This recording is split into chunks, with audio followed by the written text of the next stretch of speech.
Hello दोस्तों, आज मैं ओम मूवी का एक्सप्लेन करने जा रहा हूँ। यह मूवी एक्शन और इमोशन से भरा हुआ है। मूवी के शुरुआत में हम जय राठौर सर को देखते हैं, जो सीनियर ऑफिसर मुक्ति सर से बात कर रहे होते हैं। उन दोनों को उम्मीद रहता है कि ओम कवच को वापस इंडिया लाएगा। कवच एक ऐसी आविष्कार होता है जो कि न्यूक्लियर पावर को कहीं पर भी एक्सप्लोजन होने से पहले उसे डिफ्यूज कर देता है। उसके बाद ओम कवच ऑपरेशन के लिए प्रशांत महासागर में जा रहे शिप पर कूदता है। शिप पर आने का खबर वहाँ के लोगों को पहले से पता चल गया था, जिसके कारण सिक्योरिटी टाइट रहती है। ओम फाइट करते रहता है, फिर अचानक पीछे से कोई गोली मारता है और ओम महासागर में गिर जाता है। अगले सीन में देखते हैं कि काव्या नाम की एक लड़की ओम को ट्रीटमेंट करती है। काव्या डॉक्टर होने के साथ साथ कमांडो भी होती है। फिर देखते हैं कि वहाँ पर कुछ गुंडों ने अटैक कर दिया है और काव्या उनसे लड़कर ओम को सेफ गाड़ी में बैठाकर कहीं दूर ले जाती है। बीच रास्ते में ओम काव्या से पूछता है कि ये तुम पर अटैक क्यों किया। काव्या बताती है कि ये मुझ पर अटैक नहीं, तुम पर अटैक किया है। तभी रोहित का फ़ोन आता है। रोहित काव्या का टीम मेंबर होता है और काव्या उसे अटैक के बारे में बताती है। उसके बाद ओम काव्या से कसौली जाने की जिद करने लगता है। काव्या उसे कसौली ले जाती है। ओम अपने घर जाता है और काव्या को बताती है कि मैं बचपन में यहीं खड़ा था और मेरा घर जल रहा था और मेरे पिताजी को कोई ले जा रहा था और मेरे डैड मुझे भागने के लिए बोल रहे थे। उन्हें बताता है कि मुझे बस इतना ही याद है और कुछ नहीं। तभी ओम वहाँ पर से एक डायरी निकालता है और उसमें उसके डैड का फोटो होता है। यह काव्या को दिखाती है। काव्या की कार ट्रेस करते हुए वहाँ जय राठौर और रोहित पहुँच जाता है। उसके बाद ओम को हॉस्पिटल ले जाया जाता है, जहाँ डॉक्टर बताता है कि इनका ब्रेन स्ट्रोंग है और बताता है कि इनके ब्रेन के अंदर 1 इंच ब्लड घुस गया है। यह आशा है कि इनकी याददाश्त आ सकती है या नहीं भी। डॉक्टर के जाने के बाद काव्या मारुति सर को उनके पिता का फोटो दिखाता है। तभी मारुति सर जय राठौर पर गुस्सा करने लग जाते हैं कि तुमने यह बताया क्यों नहीं कि ओम उस गद्दार का बेटा है, और कहते हैं कि यह बात हम तीनों के अलावा किसी को पता नहीं चलना चाहिए। जय राठौर काव्या से पूछती है कि देव के बारे में तुम्हें क्या लगता है। काव्या बताती है कि जहाँ तक मुझे पता है कि देव एक बहुत बड़ा गद्दार था।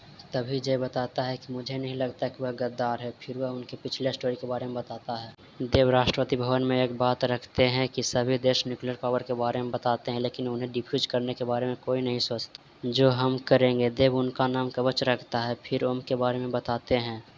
जब उनका घर जल रहा था तब ओम रोड पर लेटा हुआ मिला था। जय उसे उठाकर अपने घर ले आते हैं।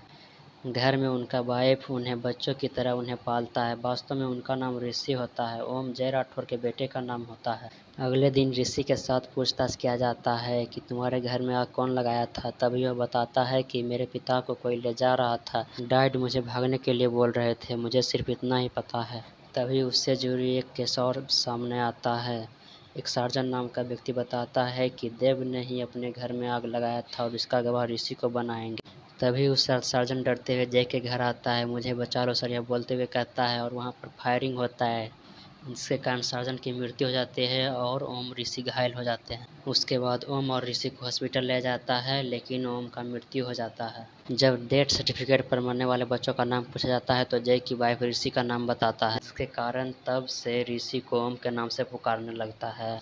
जय उन्हें पारा कमांडो बनाता है। उनके पिता की गद्दारी को साबित करने के लिए कवच मिशन के लिए उन्हें रेडी करता है। तभी हॉस्पिटल में ओम आनी ऋषि को होश आता है और पूछता है कि मैं यहाँ क्या कर रहा हूँ, ये सब क्या हो रहा है।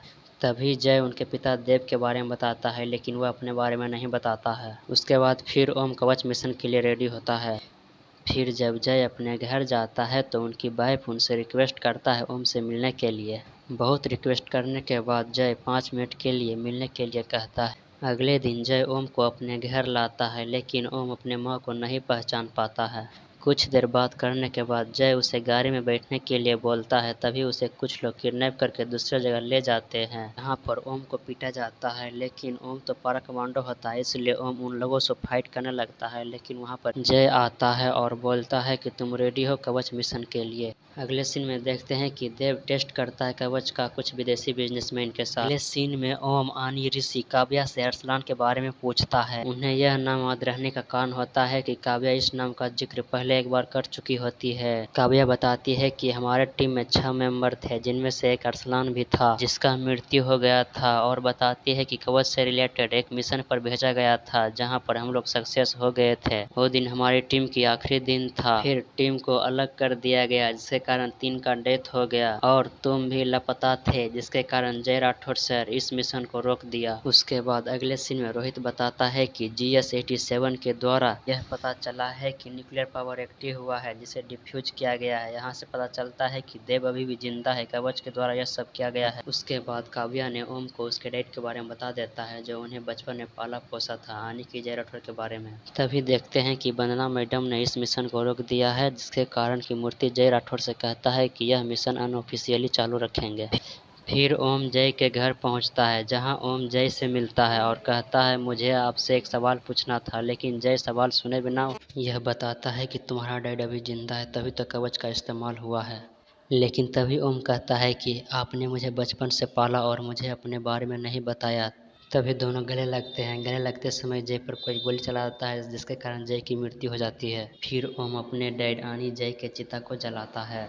फिर ओम अपने माँ से वादा करता है कि यदि उनके पिता देव यदि गद्दार निकला तो उनके चिता जलाने वाला कोई नहीं होगा।